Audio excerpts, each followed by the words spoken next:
Bonjour à tous, aujourd'hui on se retrouve dans un nouveau tuto pour réaliser ce collier abstrait sur le thème de l'été. J'espère donc que cette vidéo vous plaira et je vous laisse avec la suite.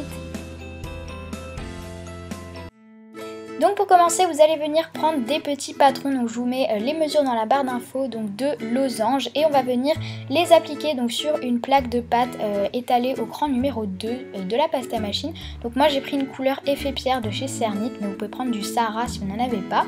Et avec un outil comme ceci ou avec une lame ou une brosse à dents, vous venez gratter tout simplement la pâte pour faire un effet bois. Et ensuite j'ai décidé de faire comme des planches, donc du coup j'ai pris le dos de ma lame et je suis venue faire des stries à espace régulier. Et ensuite j'ai utilisé un dotting tool pour repasser à l'intérieur. Ensuite j'ai pris une feuille d'aluminium que j'ai bien froissée et que j'ai ensuite redépliée pour y poser ma plaque de caramel qui va me servir à faire le dos de ma création. Et pour réaliser donc ce fameux dos de création, j'ai pris donc mon patron et en fait j'ai tout simplement découpé autour mais en laissant quelques millimètres dépasser.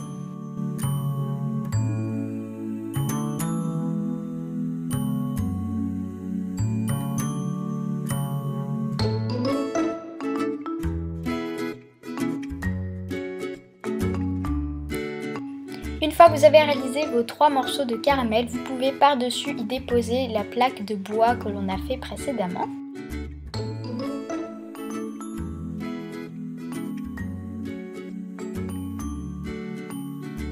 Et ensuite il vous suffit de percer des trous, donc je vous laisse regarder à l'image pour savoir les emplacements. Et pour continuer, on va réaliser donc l'espèce de petite pierre d'opale colorée qu'il y a au milieu de la création. Donc pour ça j'ai utilisé la pâte opale de chez Premo, mais vous pouvez très bien utiliser de la pâte translucide et ajouter des paillettes à l'intérieur si vous ne l'avez pas. Et j'ai réalisé 3 boules de taille à peu près identique. Ensuite j'ai pris une première boule de pâte que je suis venue creuser à l'intérieur avec mes doigts pour venir égratter un pastel. Donc moi j'ai pris un pastel rose, mais vous pouvez prendre la couleur que vous voulez.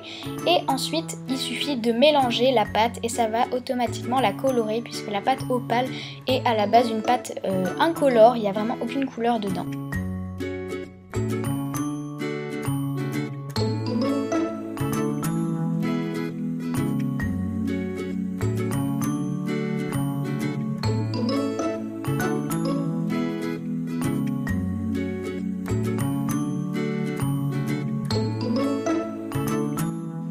Et me voilà donc avec 3 couleurs de pâte opale différentes et on va tout simplement venir les mélanger entre elles, mais pas entièrement, il faut qu'on puisse encore distinguer les couleurs, mais en les mélangeant quand même un peu, ça va donner d'autres mélanges de couleurs et ça va faire comme un effet marbre.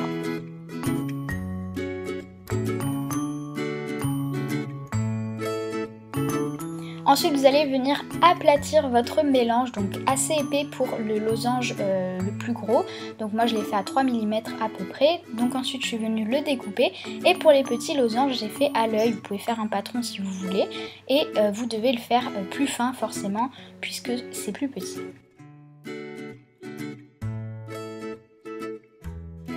Et après vous enlevez le patron et vous pouvez arrondir les bords si vous voulez. Moi je préfère le faire, je trouve que c'est beaucoup plus propre et plus joli. Il ne vous reste plus qu'à les placer sur le reste de la création.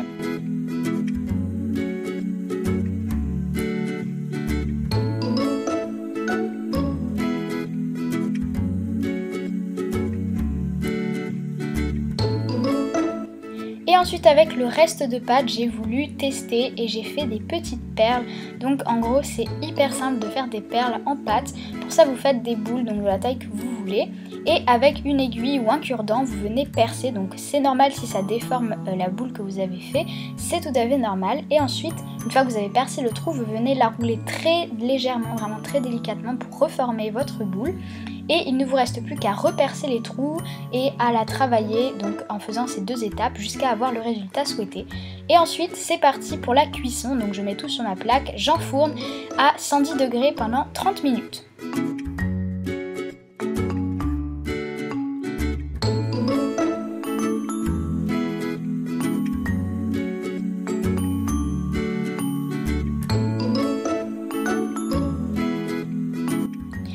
voilà le résultat après cuisson. Donc, vous pouvez voir qu'au dos, avec la technique du papier alu, ça donne cet effet travaillé, un peu de cuir, et c'est vraiment très simple à faire.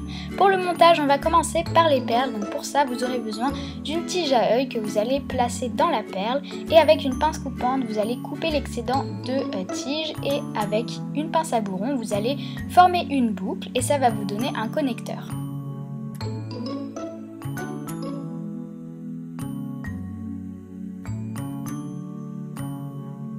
Voici comment je vais placer mes 5 éléments. Donc on va commencer par attacher chaque losange ensemble. Donc pour ça, vous allez passer dans chacun des trous que vous avez pré-percés. Vous allez placer un anneau adapté. Donc moi j'ai utilisé pour les petits losanges du 5 mm et pour le grand du 6 mm. Et vous allez donc ensuite les refermer bien évidemment. Et ensuite vous prenez un autre anneau. Donc moi j'ai pris du 4 mm pour attacher ensemble chaque élément. Et il suffit donc tout simplement de passer l'anneau dans les deux anneaux qui sont attachés dans chaque losange.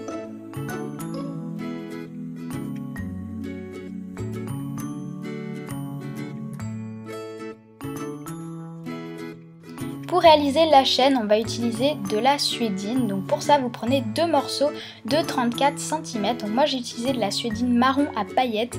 Vous utilisez celle que vous voulez. Ensuite, vous allez prendre un bout et vous allez le plier en deux, et à l'extrémité où il y a donc les deux bouts qui ont été coupés, vous allez placer une griffe, et vous faites ça pour les deux morceaux de suédine, et ça va donc vous donner un morceau de cordon avec une extrémité en griffe et l'autre extrémité où il y aura la boucle.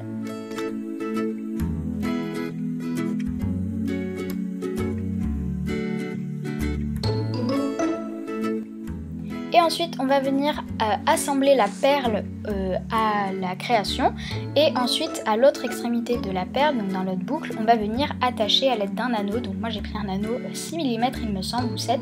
Vous allez l'attacher à la suédine.